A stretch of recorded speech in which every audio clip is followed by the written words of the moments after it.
Fait que, avant de commencer, je tiens à vous dire que ça, c'est pas un plan de rédaction. C'est pas quelque chose que vous allez faire pour pouvoir écrire une dissertation. C'est tout le travail qui est avant.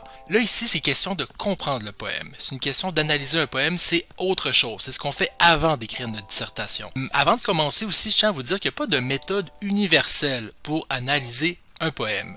Ce que j'ai fait, moi, c'est que j'ai vraiment appris la méthode que j'ai développée dans les 10 dernières années, à force de lire des poèmes, à écouter du rap, des slams. Donc, c'est une méthode personnelle, c'est des questions que je me pose. Si vous voulez, vous pouvez faire votre propre méthode, vous pouvez sauter des questions, vous pouvez y aller comme vous voulez, mais je crois que de manière universelle, n'importe qui va lire un peu de poésie, ou qui va écouter de la musique, ou qui va écouter des paroles, va en venir à ces questions-là dans un ordre ou dans un autre. Je pense que c'est des questions qui sont vraiment essentielles. Mon premier conseil, il peut vous sembler un peu ridicule, mais gardez toujours un crayon avec vous quand vous le lisez. Je crois que c'est essentiel. Donc là, j'ai un recueil que je suis en train de lire pour la première fois. Puis qu'est-ce que je fais? Ben, je vais pouvoir souligner des mots que je trouve intéressants, des phrases que je trouve intéressantes. Des fois, c'est juste faire un petit astérix. Des fois, c'est prendre un mot que j'ai en tête.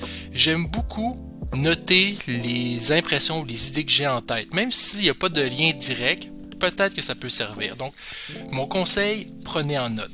Donc là, par exemple, je lis.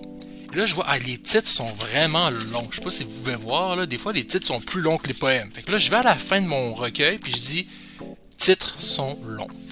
Je continue à lire, puis là, je trouve qu'il y a beaucoup d'arbres. Hein, il y a beaucoup d'images d'arbres, de feuilles, de branches qui reviennent. Ben, je vais noter arbre.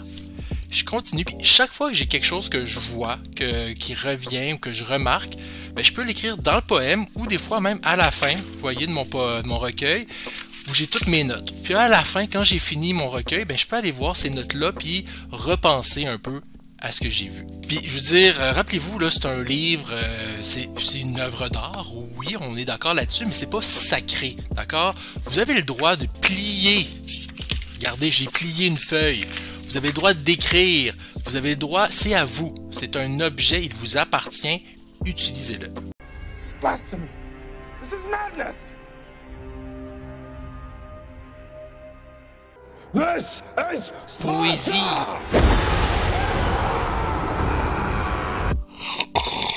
Donc, la première étape qu'on va faire, ça va être appréhender le texte. Ça va être vos impressions générales. C'est ce qu'on pourrait nommer le fond. C'est-à-dire un peu le sujet ou les idées principales. Je tiens à vous dire, il n'y a pas moyen de lire un poème et de le comprendre du premier coup. OK? En poésie, lire, ça va souvent être relire, relire, relire. D'accord? Donc, on va tourner autour du poème. On va lire une fois, passer, revenir. Il ne faut pas vous inquiéter si à la première lecture, vous n'avez pas compris. Au contraire, je pense que c'est nécessaire de revenir, de repenser, de prendre une pause, etc. Donc, la première question, c'est est-ce qu'il y a un titre, ce poème-là? Parce que le titre va être important. Le titre veut dire quelque chose. Hein, c'est le nommer, c'est déjà lui donner une direction, lui donner un sens. Des fois, il n'y a pas de titre. Des fois, il y a un titre. Est-ce que la place du poème est particulière dans le recueil? Des fois, un poème qui est au début ou un poème qui est à la fin ne va pas avoir le même sens. Il y a un contexte dans le recueil. Des fois, on a ce qu'on appelle des suites poétiques, c'est-à-dire quasiment une forme d'histoire, hein, où il y a un sujet qui se construit au début, au milieu, à la fin, à travers de petits poèmes. Des fois, c'est juste des poèmes qui sont ensemble, qui sont dans un recueil, puis qu'il n'y a pas de lien nécessairement. Est-ce qu'il y a des mots que vous ne comprenez pas? Ça, c'est vraiment important. Guys, this is important. Let's check it out. Faut pas avoir honte de ne pas comprendre des mots. Moi, j'ai un certain âge et il y a des mots que je comprends pas. J'accepte ça. Je veux dire, je suis pas un ordinateur. Fait que quand il y a un mot que je comprends pas, je vais le chercher. Puis je suis content d'avoir appris un nouveau mot. 1, 2, 3. La question qui est vraiment importante, comment voulez-vous comprendre un poème, avoir la chance de comprendre un poème, si vous laissez un morceau que vous comprenez pas? Je veux dire, essayez de monter une voiture puis arriver sur une pièce puis dire bah, je sais pas à quoi elle sert, mais on va la laisser là. Bonne chance. Fait que prenez le temps de chercher les mots que vous ne comprenez pas, c'est tout à fait correct. Quel est le rythme général de ce poème-là? Donc, est-ce qu'il est fait avec des vers qui sont courts ou des vers qui sont longs? Est-ce qu'il y a un rythme?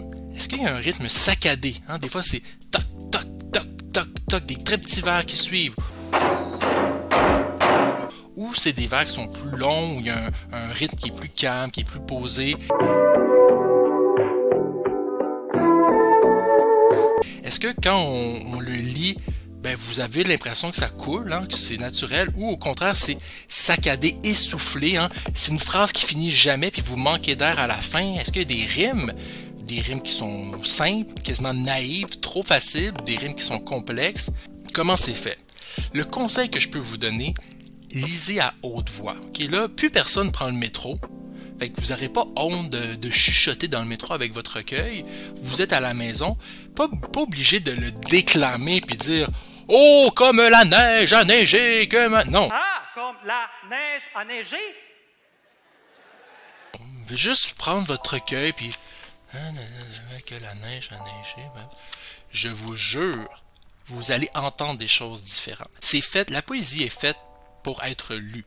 C'est des mots, c'est des sonorités, il faut les entendre. Est-ce qu'il y a des images qui sont concrètes, des images claires et tangibles, qui vont faire appel à un ou plusieurs sens, comme l'odorat, l'odeur? On a tendance à réduire la poésie à une question de sonorité puis de rime, ce qui n'est pas faux. Mais personnellement, pour moi, la poésie, c'est avant tout des images. Je le redire souvent, mais la poésie, c'est un langage qui se crée. On a déjà la langue française, mais un poème, c'est un nouveau langage que le poète va créer. Puis les images sont essentielles. Moi, il y a un poème que j'adore de Gaston Miron qui dit « Mon cœur navigateur ». Je trouve que c'est une belle image, parce que comme si le cœur allait guider cette personne-là. Puis il y a aussi l'image, à un moment donné, il dit « L'oreille comme un coquillage ». C'est magnifique, parce qu'il y a l'espèce de forme de l'oreille comme un coquillage, mais il y a aussi l'idée d'écouter, écouter la mer, être à l'écoute de quelque chose, vouloir partir. Donc, pour moi, ce sont des images qui appellent beaucoup de choses. C'est bon, ça? On peut passer à autre chose? Eh bien justement, est-ce qu'il y a des images fortes? Est-ce qu'il y a des images qui se démarquent soit par leur intensité, par leur violence, par leur beauté, leur originalité, comme je viens de dire, l'oreille comme un coquillage? Les images vont être essentielles parce qu'elles vont donner beaucoup d'informations justement sur ce qu'on veut dire, ce qu'on veut montrer. Le poème cherche à montrer quelque chose d'une nouvelle façon. Puis ces images-là, des images qui vont être plus importantes que d'autres, peuvent nous aider à trouver ce sens. Quelle est la forme générale du poème? Et ça, c'est très très visuel. Avant même de regarder comprendre les mots ou lire, vous pouvez regarder votre poème, comment il est séparé. Est-ce que c'est juste un bloc, un carré parfait avec du texte? Est-ce que j'ai juste une petite phrase, une petite phrase, une petite phrase? Visuellement, à quoi il ressemble ce poème-là? Quel est le ton ou l'ambiance? Qu'est-ce que vous ressentez? Après 2-3 poèmes, comment vous sentez? Comment vous vous sentez en lisant ça? À quoi ça vous fait penser? Quel est le sujet? Donc, de quoi parle le poème en général? Est-ce qu'il y a une ligne directrice? Est-ce qu'il y a un sujet? Est-ce qu'il y a un narrateur? Est-ce qu'il y a un je? Est-ce qu'il y a quelqu'un qui parle? Si oui, qu'est-ce qu'on sait sur lui? Est-ce qu'on sait que c'est un homme, une femme? À quelle époque? Dans quelle situation il se trouve? Est-ce qu'il y a un tu? Est-ce qu'il y a un il? Ou est-ce que c'est juste de la description? Donc, toutes ces petites informations-là peuvent être importantes si on veut comprendre le poème. Et surtout, à quel moment a été écrit ce poème-là? Dans quel type de société? Je pense que c'est important de toujours, d'une certaine façon, contextualiser un poème. Si on lit Baudelaire au 18e, au 19e, Baudelaire c'est au 19e, mais vu que le 19e c'est 1800, je me trompe tout le monde, mais 19e siècle. Il y a beaucoup de choses qui ont changé, il y a peut-être même des mots qui n'ont pas la même signification, il y a peut-être même des choses qui nous semblent un peu normales aujourd'hui qui vont être déroutantes ou même criminelles à cette époque-là. Si on lit un poème écrit dans les années 60 au Québec, c'est sûr que le contexte politique va faire que certains mots vont avoir des connotations plus importantes, que certaines idées vont être plus importantes que d'autres. Avec ton âme, descends donc. Descends le premier. Don't do that, Alexis. Reste tranquille. Ne te bats pas. Tu es le maire. Maire ou pas maire, je vais y montrer la vie. T'as assez de mener le conseil, tu me mèneras pas. Ah ouais, laisse-moi passer. Je suis pressé. Plus on s'éloigne de notre époque, plus il faut quand même contextualiser le poème pour comprendre la nature des mots puis la nature du sens qu'il veut dire.